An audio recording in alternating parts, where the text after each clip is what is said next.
Welcome to the SDG Global Festival of Action. Some of you are joining us inside this Zoom webinar, and some of our participants are joining from the festival's virtual event platform.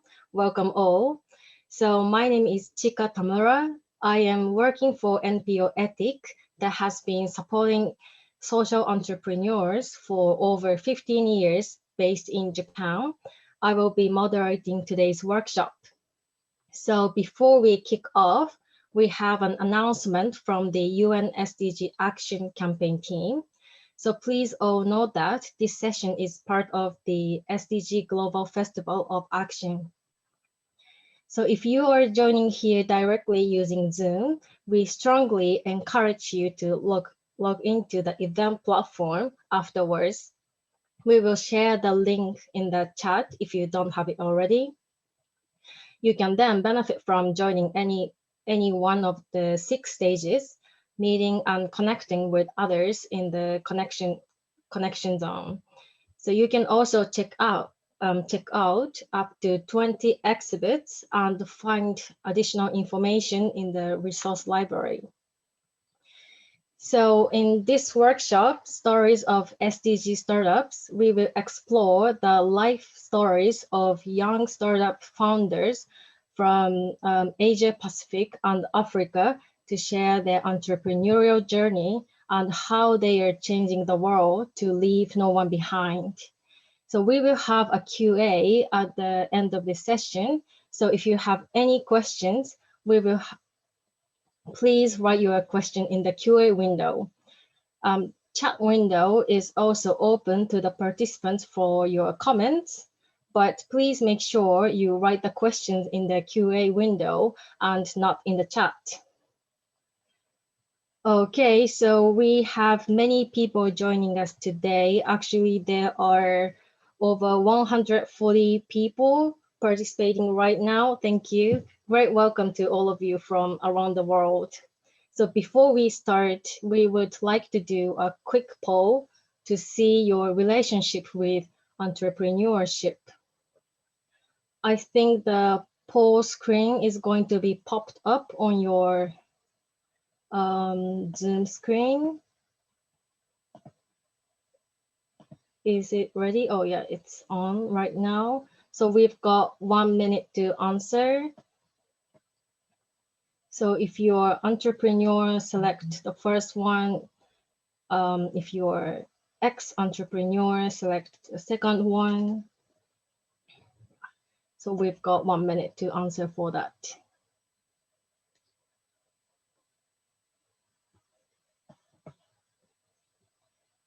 And pick one item from these 1, 2, 3, 4, 5, 6, 5 items.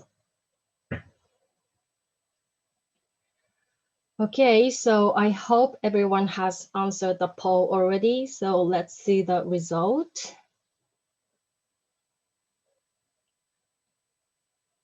Okay, so thank you for answering the poll. Actually, there are many people are interested in entrepreneurship. Also, there are many people are actually entrepreneur. Thank you for answering the poll. Actually, it's great that we have a lot of people from many backgrounds. Okay, great. So without further ado, let me introduce you to the 4 panelists of this session. So we will invite each of them to give a 3-minute self-introduction. So why don't we start from Dikesh, Asumi, Larive, and Tafara.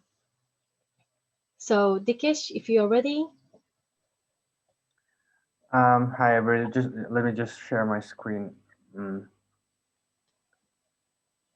Hello, everybody. My name is Dikesh Prajapati, and I am from Nepal. I'm a co-founder of a shoe manufacturing company named Docha. Docha is a shoe manufacturing and accessory manufacturing company that believes in promoting its core value by integrating Nepali art, culture, and tradition. Each Docha shoe is a symbol of our identity, our pride, beautiful fusion of tradition with modern design. We use traditional practices to produce innovative designs in collaboration with our local artisans, weavers, and shoe materials.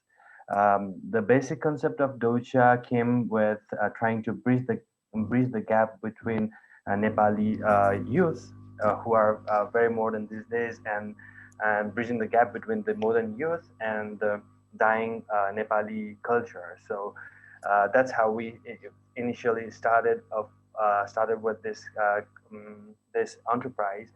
Not just that, why?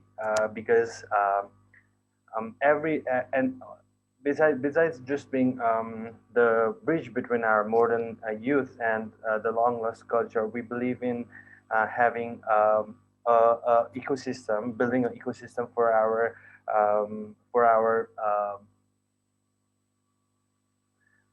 manufacturers, for our weavers, for our um, um, um, employees in our company. We have 20 men and women from different backgrounds, out of which 70% are women and 20% are from marginalized community, and two sourcing women group. And we directly and indirectly benefit 100 plus beneficiaries. Apart from this, why we started doing docha is that we believe in bringing opportunity within Nepal to stop the stream of 1,500 youth out of country every day, draining the country of a lot of its potential to grow. And docha focuses on what we have in our hands to solve this problem. Our vision is to be a global brand to promote fair labor practices in the footwear industry and challenge the stigma of shoemaking making in Nepal by creating a socially uh, conscious and modern brand that support local art and artisans. Not just that, but to holistically transform their lives and empower them to impact the surrounding, to the family, to the community at large. We are a profit-making company, but we have a social impact to it, trying to revive the country's economy, as well as trying to continue with the local art and culture. And me myself, coming from an indigenous background, it is very important for me to continue with the culture, with the art, with everything that embodies my identity. So yeah, that should be it from my side. Um, I'll check you guys within a minute whenever you guys are ready. Okay, thank you, Dikesh. That was such a great self-introduction. Okay, so over to you, Asumi. Yes, do you see my slide? Yes. Okay. All right. Hello, everyone. I'm Asumi. I'm one of the co-founders of Waffle. Our vision is to close the gender gap by empowering and educating girls in tech.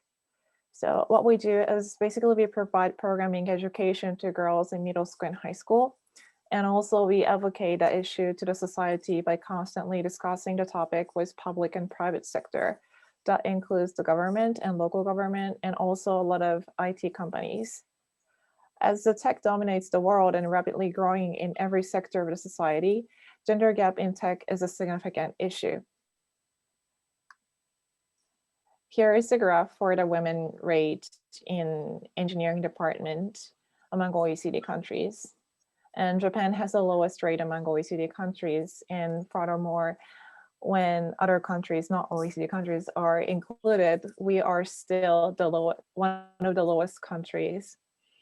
As I said, IT and tech will be the foundation of the society in this this century and next century. So we really think that women should be there, and there should be no gender inequality in tech sector, so that the tech will benefit every gender. And what we do is we basically provide a lot of programming education and events to the girls in middle school and high school. Most of the time, the students have really great talent in programming or IT or any science field. But the problem is there is a strong connection, strong belief in mind that men is connected to mathematics and women is not connected to those science area. That gender stereotype in science or tech is very strongly believed in Japan among all of the generations. So we bring a lot of women engineers and women role models to this event or classes so that students can learn and see and project themselves to those future role models. Also, I'm sorry. That's all. Thank you so much. And you can find us on Facebook, Twitter, and LinkedIn. We update LinkedIn in English and other social media in Japanese. So please follow us. Thank you. Thank you, Asumi. Okay, so Labrive, over to you. Sure, I'll just share my screen.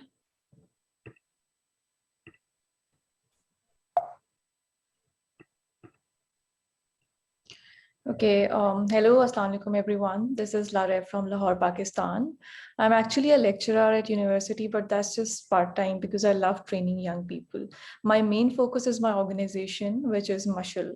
So why I created Mashal is a small anecdote that I want to share. So one day, one of my friend called me and she said that she doesn't want to have third kid. And she had 2 kids and she was very confused. She wanted to get connected to a doctor. So I randomly asked her if everything is okay. To which she said that no, not everything is okay because, I'm not financially stable and I want to know the methods. I was a bit confused because, living in a metropolitan city, she was educated, she could go. I just asked her that why you didn't go to the hospital. Now in Pakistan, it's a real stigma if you go to the gynecological centers before marriage. And just after marriage, if you go, people are like, why you're going? Because your first goal is to have a kid in the first year. That's very sad. But on the same side, there are a lot of women who doesn't want to go with that gesture.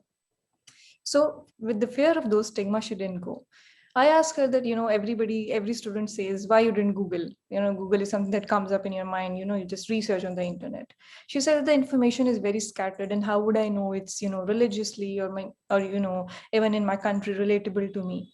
Then I said, okay, the last question, why you didn't call the telehealth services? Because I know there are many. She said, what are the numbers?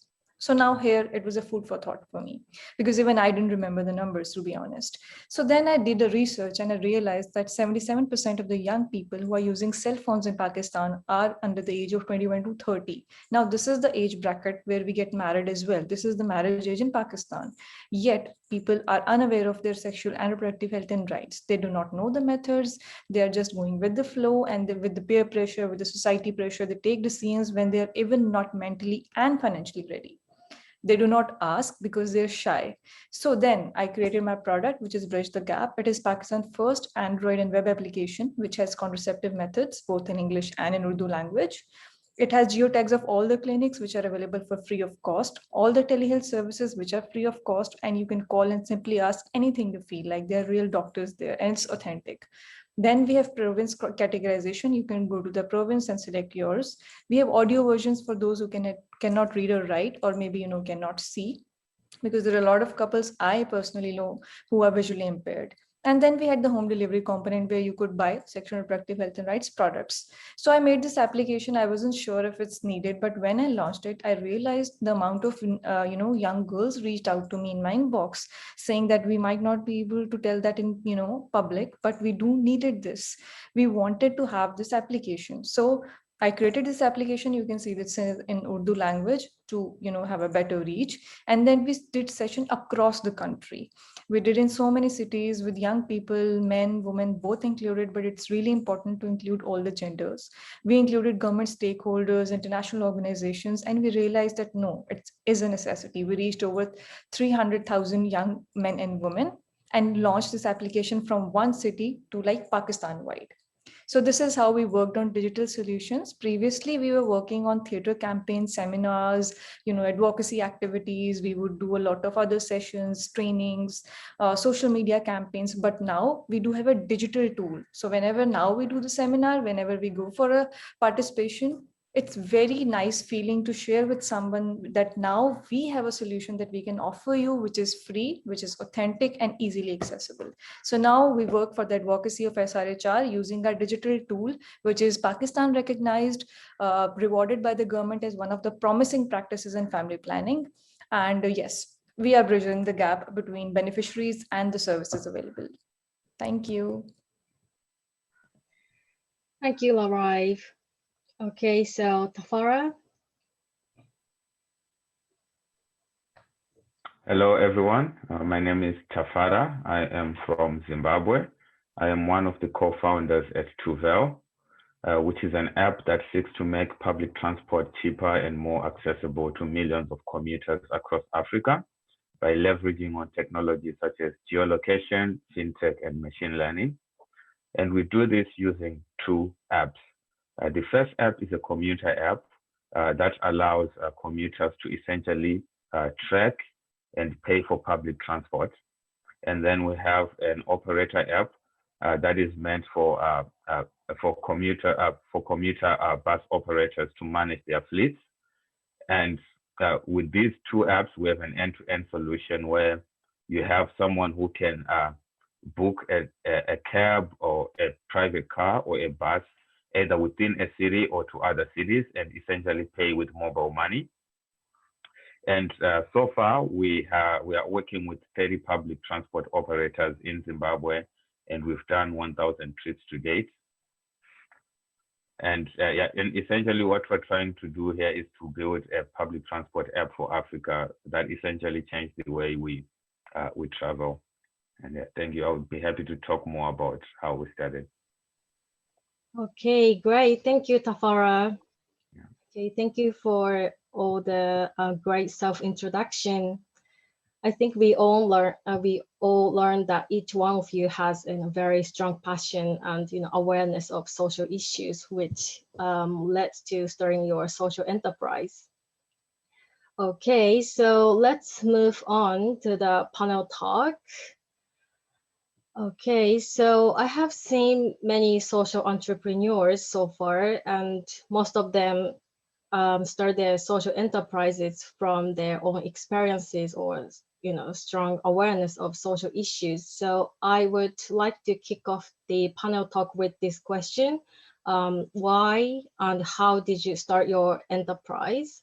And I think what I've already mentioned for this question, but if you have anything to add more, that we are very welcome. So can I start from Dikesh, Asumi, Larive, and Tafara? So Dikesh.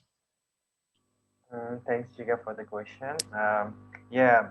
So as we know, like Nepal is very rich in culture and tradition, but then it's sad to say the economy is not so well.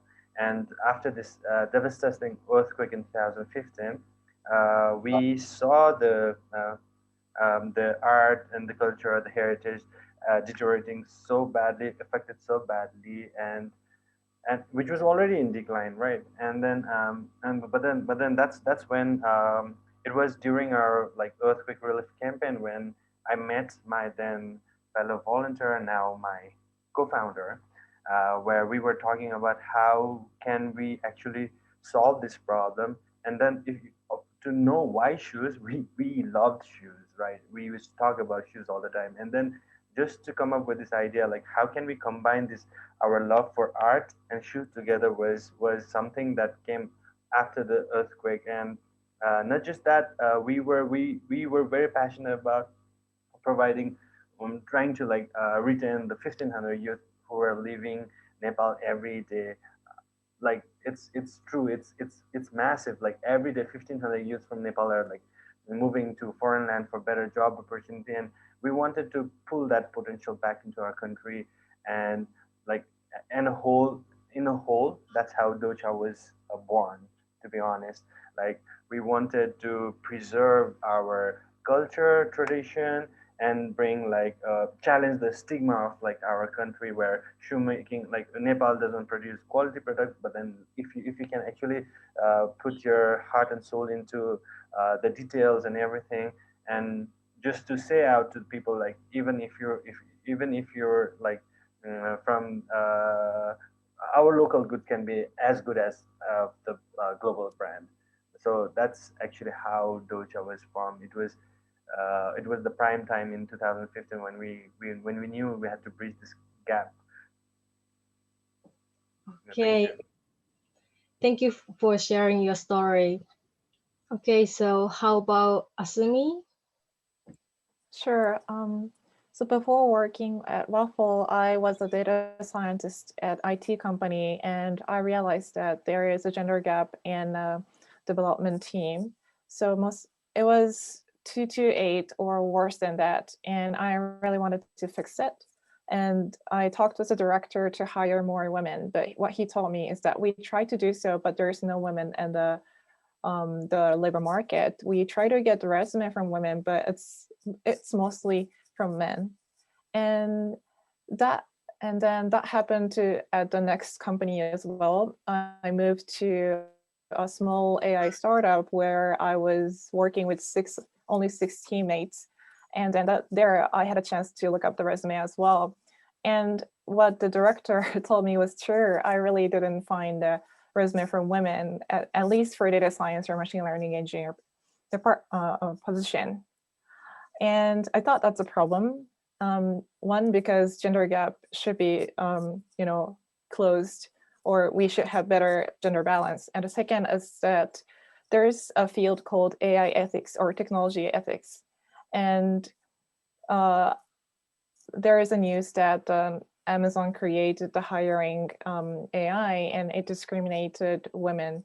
So they stopped the development or something like that. There are so many things that technology actually causes gender inequality in the real life. So I thought this is a problem that we need to fix before the IT goes every sector in a society. And then I looked up the number as the graph I showed earlier. So the women's rate in engineering is already very, very low in college level. So I thought there's something going on in middle school and high school, when in Japan, we decide a science or humanity major in high school. And at the time I met this, my co-founder, Sayaka. She was working at the nonprofit, which does the programming education for elementary school. And what she told me is that there's no gender gap in elementary school level. So what she told me is that both girls and boys are enjoying working on a computer, working on programming. But once she goes to middle school event or middle school like programming competition, there's only boys. Most of the time, like 50-1 or 40-1 ratio. So we decided to start Waffle. Actually, Sayaka started earlier, and I joined to Waffle when we created as a formal, like official nonprofit organization. So yeah, I guess that's my story of the beginning. That's great. Thank you, Asumi. Okay, so Leroy, if you would like to add something more. Yes, I just want to second Asumi, and I want to share that it would have been really easy for me to go, for any other business, like something in fashion and all that. So it's not always easy to go for something which is so much controversial and not talked about. I chose that because I wanted to make an impact. Even if I want to do business at some point, I would at least feel sort of that contentment. So I would second her by realizing this fact that, today I knew tech, so I created a solution based on what problems women are facing. But I'm not sure if you can empathize enough with one gender only, because even in our country, it's the same thing. A lot of people would go to IT sector and technology, all were with men.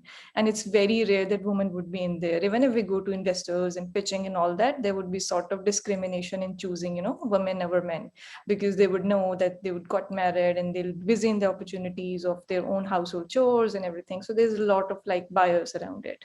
And so it is something that she is saying that I totally agree with. And that's why a very small part of my organization also, focuses on the entrepreneurship side of engaging both men and women, but we do focus women. So it's really nice to know your work as well. And that as I've shared the story earlier, that how this idea came to my mind was also through a woman. And then I also, digitalized it. And just one day before the curfew in Pakistan for pandemic, I launched this application. And I was telling everybody around that we need digital solutions, we need digital solutions. And the very next day when everything was closed, unfortunate incident, but this is something that proved, that youth does think about things which you can, are the future. So actually the government and the stakeholders do need to take us as partners rather than as beneficiaries only. So that was my, thank you. Thank you, Larai. That was perfect. Okay, so Tafara? Yeah, so I'm from Zimbabwe, and I grew up there, so I used to be late to high school almost every single day. And part of that was mostly because of traveling. Public transport in Zimbabwe and in most developing countries is heavily inefficient. So, for example, in Zimbabwe, the minibuses that we use to travel when you're going to work or going to school, they don't have a schedule whatsoever. So what you would do is literally go outside on the road, wait for a minibus, then get on the minibus. Then the minibus would spend about an hour looking for more passengers. So by the time the minibus is full to get to your destination, you've already lost a lot of productive time. And that was very common among many students and also people who go to work. And you can imagine if it's an emergency and you need to get to a hospital. So that was the normal for me. I always knew that public transport is inefficient. Then when I came to university at Williams College in the US, where I'm studying right now, I saw how efficient the public transport in the US is. And it was actually very surprising for me when I saw all these ride-sharing apps. So I decided to go back home and start a ride-sharing app. And the way we started was actually very simple. I just created a WhatsApp group where people would literally post whenever they're traveling to other cities, especially people who have their own private cars. And people who don't have cars would request to join those trips. And that went on for a while. And eventually I met my co-founders who I went to high school with, and they also did their school here at Harvard in the US. And we started building this startup up to today, when we now have 1,000 trips on our app. So that was the journey for us. Thank you. Thank you, Tafara. That was great. So I'm really curious to know that what has been the biggest failure or challenges you faced as an entrepreneur, and how did you overcome it? So can I come to you, Larai, first? Sure. I wouldn't call them as failures. I rather tag them as challenges, because I do believe that in my country, as I shared earlier as well, it's not something easy to digest, to talk about SRHR. And the reason is because, when we go to the investors, they're mostly biased toward men. If I talk about this topic, people are more like, you should go to another field, and why, waste your time in such topics where people are not so comfortable about. Then when you get married, a lot of people would be like, maybe you should be focusing more on your home chores and kids and think about that and not about the work.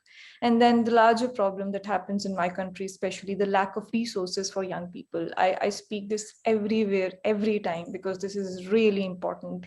Please, every government, take us as partners, not as beneficiaries. We want to work with you, not under you only, not as a beneficiary. We want to pitch our ideas, because I believe that every next generation have ideas which is better than previous generations. I do believe that our next generation, which we may call Gen Z, they might have better ideas than me.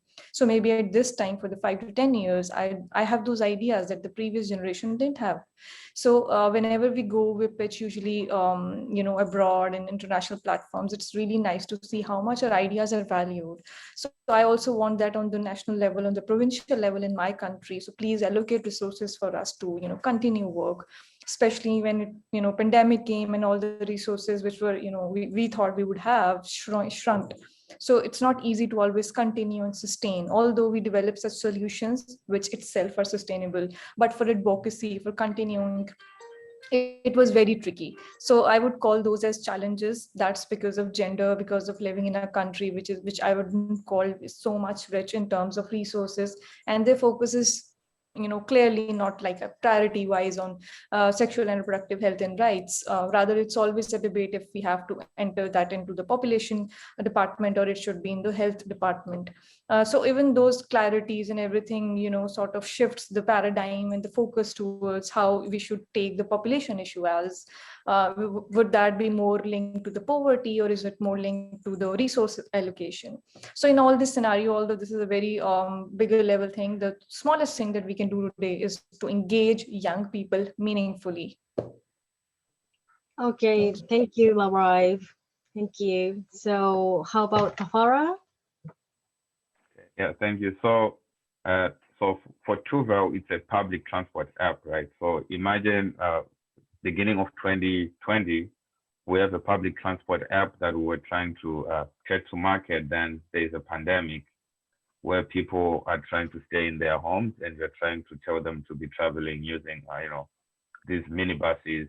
So that was a challenging thing to do. So we had to figure a way around that. And the way we did that was thinking of a way we can incorporate private cars, so smaller cars. So instead of people buying bus tickets between cities or within cities on the Truevel app, what we essentially had to do was to introduce smaller cars, where if you have someone who has a car and they're traveling to another city, they just post a date when they're traveling, where they're going to, and how many extra seats they have, and then someone else would join. So we found that people were actually more willing to travel in a smaller car that compared to a bus when they're going for longer distances. So that was something that we had to learn, and we're lucky that it worked out well for us.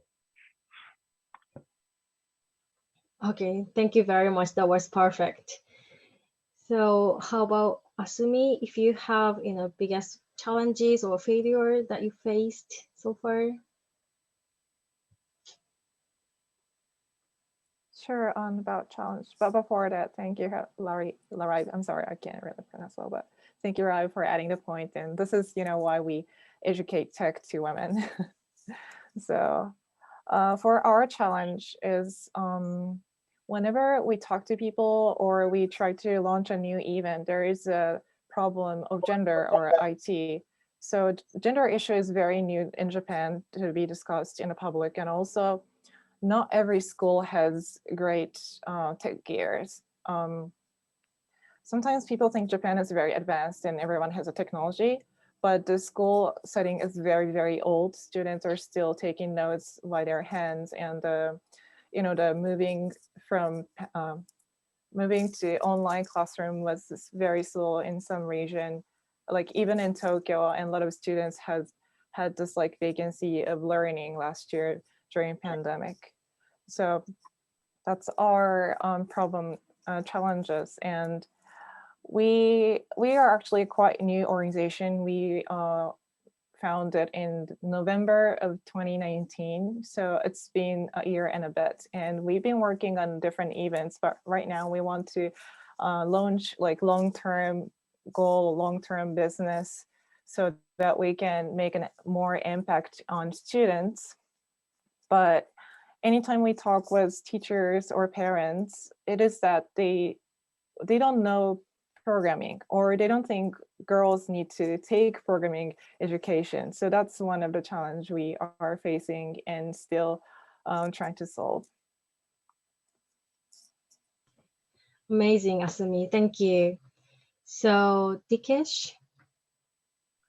As an entrepreneur, like talking about my failure, maybe like I was trying to do so many things at the same time, and that was a big no for me as I went along with my entrepreneurial journey. Like you should be sticking to something and you can do best. So that's what I learned from the failure as my personal. In terms of challenges in Doja, we faced different sort of challenges, like finding good manufacturing vendors in Nepal. So we had to travel to India, China to get multiple resources so that we can actually come back to our country and train our artisans and our weavers to do stuff that they do, which is amazing at the moment. And besides that, like we were taking in this challenge to like change the mindset of people, that we are not just selling shoe, but we are trying to promote the culture, the promote the story behind the inspiration that we get in designing the shoe itself, and coming up with artistic edition where we just don't present the beautiful art embedded in the shoe, but a story behind the art is very beautiful, like how and why it must be spread out in the world. For instance, like we talk about indigenous knowledge, we talk about the social issues within the artistic edition, which we feel like it's necessary for all of the people to hear, so that at least it becomes a conversation starter. All of us, we in the panelists, we have our own issues, but then we are doing something to bridge the gap, right? But then there are so many issues that is not even talked about. So like with our shoe, we want it to be at least a conversation starter first, because even once the things are out there and people are talking about it, that's how people know about the problem, and that's how people will then go towards like addressing and maybe solving the problem. So yeah, that should be it. Thank you. Okay, Dikes, thank you very much. So actually we are tight on time, so I am going to wrap up the panel talk with this last question. So I think many people are interested in to know, what's the secret ingredient for the success of your social enterprise?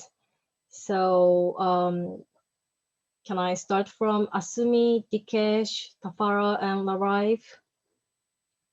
So Asumi?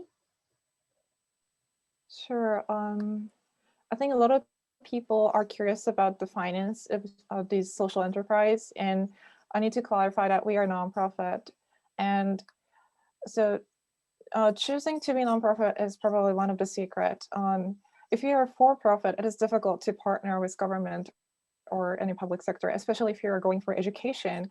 It's really nice to be friendly with schools, and schools really don't like private sector sometimes, at least in Japan. So if you are going for education or anything related to children, I would recommend you to go for a nonprofit. And at the same time, why I recommend not recommending but nonprofit, or the key for our at least financial success, is that we try to include a lot of people, especially IT companies, because they are really curious about this issue and topic. They are all trying to get more women in their company, and right now, gradually, they're figuring out that, okay, it's too late to find out the women from labor market. We need to start with schools, high schools, and getting those kind of company included our activities and included in our arena is really important, because I think for social entrepreneurs, we really want to bring this topic in a society, and our job is not only to make profit or selling the products, but also make the change or make the move. So it's really important to incorporate a lot of stakeholders, including public and private sector. And to do so, I think we are really good at showing up in media. So for example, like online interviews or this kind of event as well, and also radio or TV if there's any chance, so that like people can get to know the issue, and also people can reach out to us. At the same time, when we pitch or when we explain about ourselves, anytime we use data. So as I shown the graph at the beginning, it's very important to be trustable, especially in gender area, because a lot of people think gender issue is something that women are getting angry with, not treated well. And it's not only that, it's about structural gap, structural inequality. It's something really huge. It's not that, for example, for our case, it's not that girls are not choosing programming. It's not it's not girls' fault, but this like whole structure, whole environment that creates a gender stereotype is a problem. So we use data to convince people to make a change in this area. So I think it's really important to, speak up and get involved a lot of people into your activity. Okay, thank you, Asumi. So Dikesh, over to you. In my case, like what do we say? Like secret ingredient to the success of my social enterprise, right? Would be my workforce, not just that, but our continuous effort to um, give our employees soft skill training and as well as technical skills to foster themselves, not just in their professional life, but also in their personal life as well. And apart from this, if we think about the people around, if we think about the community, if we think about what is actually needed for us to live in a harmonious and like peaceful environment, maybe if you focus on that and like identify those problems and like address and like try to resolve it, that's what it is. And just to know that like no business, no enterprise is built on the executive. It's the workforce. It's the workforce that pulls and strives. So yeah, that would be my answer to the question. Okay. Perfect, Dikesh. Thank you. Okay, so next, Tafara, over to you. Yes, yeah, I would say for us, it was really taking the time to understand. Of course, we're familiar with the challenge of public transport, but taking the time to really understand whether the solution we had in mind fits the customer behavior or the user behavior. So going back to the WhatsApp groups we started just for people to share rides, we created about 5 of those, and we had about 500 people connecting rides without an app. So that really showed us that there's a need for this, and we really understood what kind of features we needed to develop our product. And that was very helpful for us, and it saved us a lot of time. And we also started our app. When it started, it had minimum features, so we just built it, to just test at first. So the minimum viable product was something that was very minimalist, and then we just sort of like improved as we went along, and that really helped us, especially when we wanted to change, especially coming into last year when we had a pandemic. Sure. Okay, thank you. Okay, amazing, Tafara. Thank you. So, Larai? Okay, I don't know about other countries, but in my country, there's people have set an expiry date to the reproductive system of women and then to the career, which is 30. I don't know why, because of which people get panicked, they hijack other ideas, they would not come out of their comfort zones, they would fight shortcuts. So I believe these are the 3 things that actually would never take you to the success. You can never have shortcut. So the first and foremost secret would be, to have a, proper journey of your own self, which is coming out of your own comfort zone. So I always say that there's a buffet table, alongside of you, and you have to get up, take your plate, take the food in it, come back and enjoy. But you cannot just sit with your plate and, just, keep picking food items from the other plates. So this is something I call a theory of comfort zone. So for me, it's really important that I come out of my comfort zone. It is not something I have seen a lot of interns in, a lot of employees that we hire in our project, a lot of partners, they would say, I don't know how to do this, I don't know how to do that, I'm not sure if I'll be able to do this, I'm not sure this is something I should do. And in all those conversations, all their brain is focusing on what they cannot do, and they start focusing on the pessimistic side. Rather, they should be focusing on what they can and what they should do and what they should learn. So the number one thing that I didn't know a lot of things, and even right now I think I do not know thousands of things. I keep on learning, but I would never say that I don't know or I can't do that. If I want to do that, I'll do that in any case. So first thing would be coming out of the comfort zone. The second thing would be no hijacking, no jealousies, and no envy with other people's ideas. Everybody is different, everyone is unique. You have your ideas, Dikesh has his own ideas, Tafara has his own ideas, Asumi has a different idea. So every person came out with their own ideas. So you don't need to copy or hijack anyone. You don't need to, sort of backbite and think that, yes, I can get that, because that is the activity which takes you to the negative path, and you would never ever go to the positive side again, and your brain would not go towards the production of positive ideas, the innovation, the newer solutions. Rather, you would be more busy in, thinking about how you can sort of copy other ideas or maybe do some things like this. Fourthly, your competition is in your mirror. So you have to see for yourself. If yesterday you were at 0.001, today, if you even at 0.0002, that's totally fine, because at the end, even if you're sustaining, even if you're getting better, that's totally fine. But you are your own competition, because when you start having unhealthy competition with people, the idea of making a society better goes all in vain, and the idea of just competing and being a number one takes place, and that's when as a society we do not progress. So that is something that I've always worked on, and I've always shared with my peers, my students, and my team. Thank you, Larai, for sharing the story. Okay, so thank you very much. It was such a great and inspiring panel talk. Actually, time is running out, so we're moving to QA session. Okay, so now let's have questions from the audience. We have actually many questions, but because of the time issue, I am not able to go through all the questions, so sorry for that in advance. Okay, so the first question is, how did you leverage seed money for your startup? And what was the most relevant aspect of your pitch to investors that you think convinced them to invest in your enterprise? So would anyone want to answer for this question?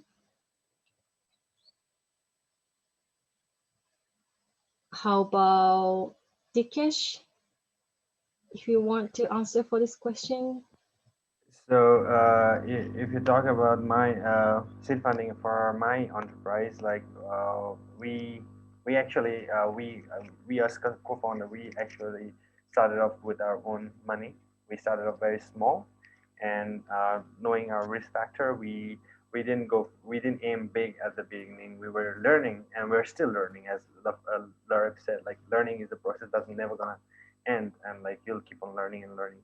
So yeah, so we did a very we did start with a very small fund by ourselves, and like we kept on doing the market research and kept on iterating the same money. So like until today, we have not had any investors pitched in for the project, but then like we have been self-sustained, and like we are planning to even if we go big, maybe hopefully have investors in aligned with our project. Yeah.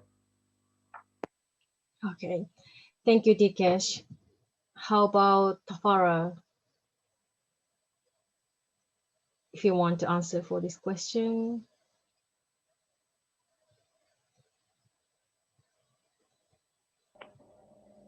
Thank you. Sorry, I was answering someone on the chat. Okay, so. Oh, yes. Actually, I picked up the question that came on 7:50 p.m. How did you leverage seed money for your startup? Yes, okay, that is an important question. And yeah, for us, the way we did the seed money, we participated on a lot of business competitions, and I think that is very important, especially if you're a for-profit business just starting out. And usually, if it's a technology business, if you just need minimal funding for you to build a first version of your product and then test it out. And once you test it out and have some form of traction, it's usually easier for you to raise more money after that. So yeah, I would say the best approach is to just look for small grants or small competitions. And also, if it's a tech product, make sure you have a good team with the proper skills for you to build out something you can test before you try to convince people to sort of like raise money. Yeah. Thank you, Tafara. That was great. So how about Larive? Is there anything you would like to share to the audience? Sure. So actually, this is a workshop that I also conduct for my students, because this is a question that I get a lot, especially when I presented my idea in a lot of countries. Students would come and ask me. So if those people who are just looking for a start and they do not have an investment, or sort of they are not in the phase of already developing, I would recommend them to look for the ideas and competitions which are, announced online. You can start with the very smaller seed grants, smaller ideas, make a prototype with that, and then pitch those in other ideas, pitches, call for proposals. If that isn't especially linked to an impact, there would be further more opportunities. So, first, for the very first thing, even if you do not have the first prototype, you can even then apply. So when I applied the same way. I pitched my idea for the very first time as a prototype for one city. And then when I got one, that's your actual test. You have to make that prototype of that level, and you have to put that effort to that level. At that time, money should be only going towards your technical skills, how you can make it much better, and just literally involve everything what you can make out of it, instead of thinking about even your wages or salaries, because at that time the idea which is the thing which matters. And once you're done with the prototype, Youth Collab is one of the great examples, I would say. So like Youth Collab, there's so many platforms. Just keep on pitching your ideas, keep on progressing, start talking to stakeholders around you, your government departments, your national competitions, your in-country competitions, your provincial competitions. And I'm pretty sure that at least you can get one opportunity out of 100. That's where you can start. So this is how I also started. I was just an alumni in US for an exchange program, and they had like small seed grants, very small seed grants, just $50-100, and you had to do one campaign out of it. But I put so much effort in one campaign that I got my enlisted as one of the successful implementer of the activity. So I think it's really important to put your all focus when you're starting it, and put your all energy. And start, it has to be much more than it should be. So that's how I started, with the alumni programs, small seed grants, and competitions. Okay, thank you, Larive. Okay, so we've actually got one more question. How do you achieve social missions and financial sustainability at the same time as an entrepreneur? So this is a kind of hard question. Anyone wants to answer for this question? How do you achieve social missions and financial sustainability at the same time? How about Asumi, if you want to answer for this question? That's real difficult. And unlike others, we are only working for the past 2 years. So I don't know if we achieved it. But our strategy is, as I mentioned, involving a lot of people. So if you create an impact, if you're a nonprofit and create an impactful business plan, then probably you can find a company to support your business. And also, it's not, as a nonprofit, we are not competing with other companies. So if you think and also what I think is that what we are doing is creating a market. So right now, for example, we don't have a programming education market for girls, but once we start, then probably other companies will come in and the market will, be created and really be active. Then I think our job is done for that. So like that, like create the system or platform. And there are so many grants that will invest in those like initial movement, but don't just think, but probably you shouldn't think that you can rely on that money forever. So you should really think about the business plan and the social like whole ecosystem. And also, if you are a nonprofit, it's a bit different from for-profit, but if you are asking for sponsorship from companies, you need to talk with them and you need to solve their problem as well. It's not that you are doing very great job, so it's not that like they should pay for us, but we are doing really good job in the society, but at the same time, we need to solve their problem as well, that we can't get free money from anywhere. So I think those are the points. Yeah, exactly. Perfect, Asumi. Thank you for that. Okay, so because of the timeline, we really would like to hear from you a lot more, but since we have a few minutes left, so let's wrap up the session. So I would like to have last words from each of you. So can I start from Tafara, Larive, Dikesh, and Asumi? So Tafara, over to you. Yeah, my last words will be if you are trying to also start especially like a startup or a business, the advice would be to start small, start simple, but most importantly, you have to start.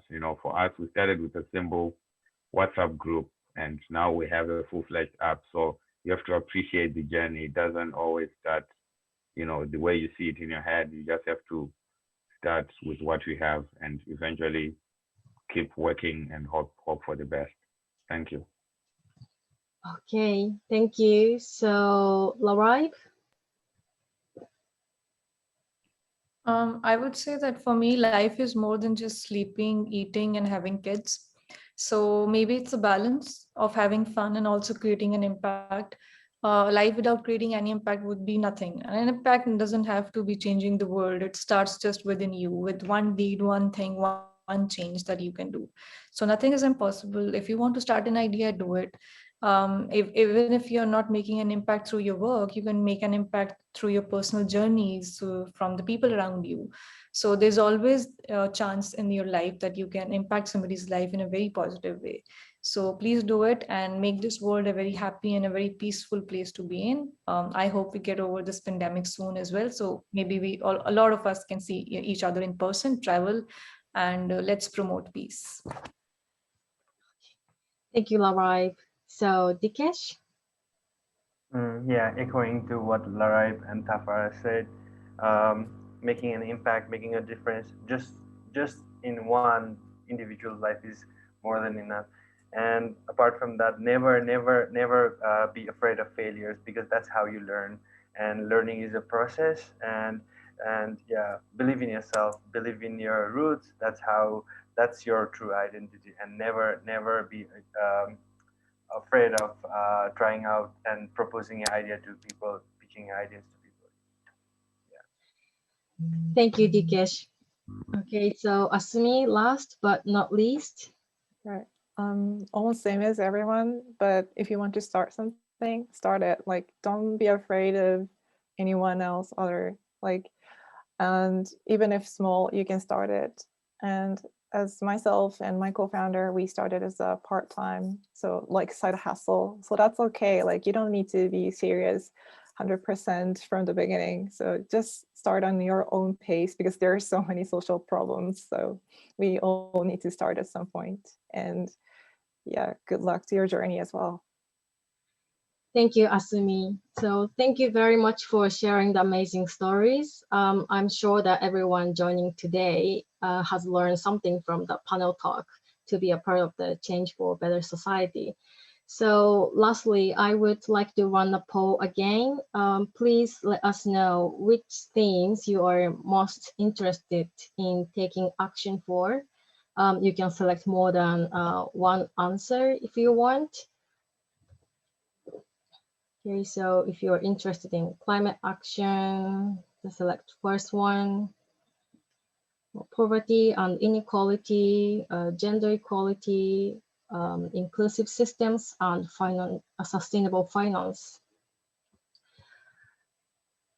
Okay, so since time is running out, so let's close the poll and see the result. Okay, well, actually, there are many people are interested in lots of different themes, which are great. Okay, so thank you for answering the poll.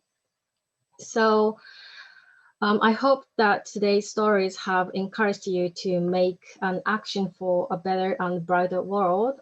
And again, thank you very much for all the panelists for making the panel talk very interesting and insightful. Please give a big hand to today's great and inspiring speakers. Also, thank you very much for participating in today's session from around the world. So have a good rest of your day or night and stay safe. So thank you very much indeed. Thank you, Chika. Thank you, Lara. Thank you, Asumi. Thank you. Thank you.